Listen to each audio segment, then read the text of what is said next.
With Avengers Infinity War set to release in the coming months, there's a lot of hype going around.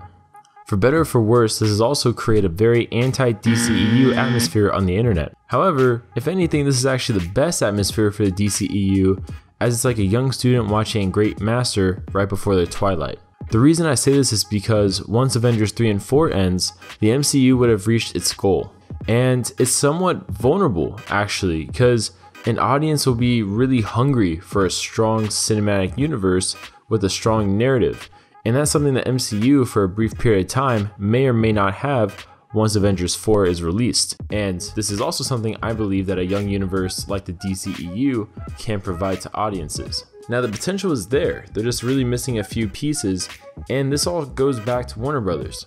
They need to give the right people the proper tools. Instead of listening to suits, tell them how to make profit.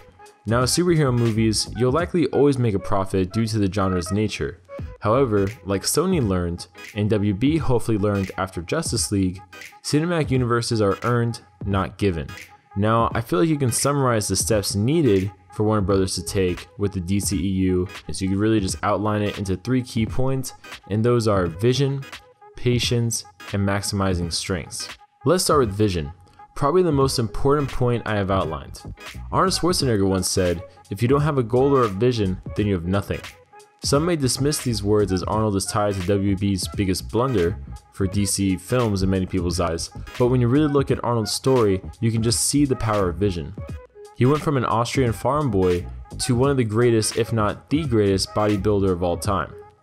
Now using a more relevant example, we can look at Kevin Feige. He said from the inception of the MCU that he wanted to build them up from solo movies to culminate forming the Avengers and then telling the story of Thanos getting the Infinity Gauntlet, which is the point we're at now. I mean, after 2012's Avengers, everything built up to that point of seeing Thanos getting the Infinity Gauntlet and the Infinity Stones assembled, which we're now seeing in Avengers Infinity War.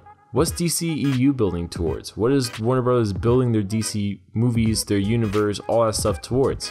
Really, the answer is nothing concrete, which is the problem. The first step to not only fixing a cinematic universe, but establishing a proper and really well-made and well-oiled machine of a cinematic universe is having a defined goal, because otherwise, your future movies are just going to fail. The second key point is patience, which seems to be a virtue for not only everyday people, but studios making multi-million-dollar movies too. Patience comes with time, and unfortunately the DCEU doesn't have much time on its side. Out of the multiple Justice League actors, the youngest is 25, which is Ezra Miller, aka Barry Allen, aka The Flash. And it's an unfortunate situation to be in because the actors such as Ben Affleck, Amy Adams, Henry Cavill, Jason Momoa, they're all fantastic choices for their roles, but it's not likely that they'll be able to keep up this role 10 years into the future or more.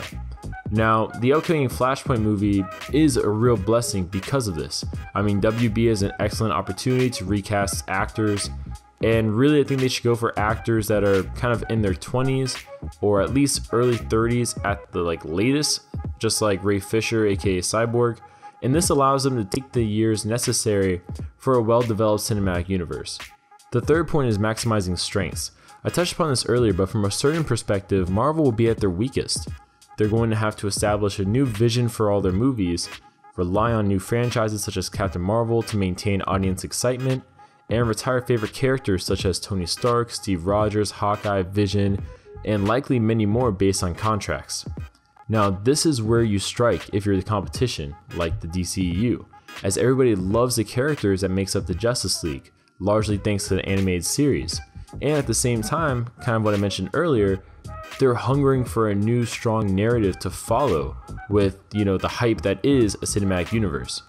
In maximizing strengths, an advantage WB has cultivated is more mature films thanks to the Nolan Dark Knight trilogy along with Snyder's Man of Steel. I'm going to ignore Batman v Superman and Suicide Squad for the sake of argument. But each Justice League member also has their distinct city, abilities to some degree, and secret identities. Marvel usually takes place in one location. DC doesn't. Each hero has its own city. Work with that. Use that as an advantage. Maximize those strengths. Don't let them be weaknesses. Like Batman v Superman, a huge problem with that was Metropolis and Gotham felt kind of the same. I mean, they said Gotham had a higher crime rate, but they were both gloomy, they were both rainy, Batman's tone just kind of overshadowed and overpowered potentially Superman's tone. I mean, Batman should definitely have more dark movies. I think a lot of people are in agreement of that, but they should also be more intimate because he's probably the most street level member of the Justice League. Characters like Aquaman, Green Lantern, those should feel like its own world, just like what the MCU did with Guardians of the Galaxy. And characters like Superman and Flash should kind of be mixtures of, you know, the intimate stuff, the small, more street level stuff with the big scale, which I think a good example would be like Spider-Man Homecoming. I really think that if you navigate the story this way with your universe, you can have a lot of success. And there's definitely more I can go into. I'm kind of rambling a little bit, so I'm just going to cut myself off at this point. But comment below what your guys' thoughts on what you guys think the DCEU can do to make a better future, a brighter future. I mean, do you think Warner Brothers should follow these steps? Let us know in the comments, and we'll see you guys with our next editorial. Thanks for checking out our content. Check out our Facebook and Twitter for our latest updates, and our website for the latest news articles and editorials. Also, feel free to donate to our Patreon if you'd like to see our current content get better. Thanks for watching. We hope you guys have a great day.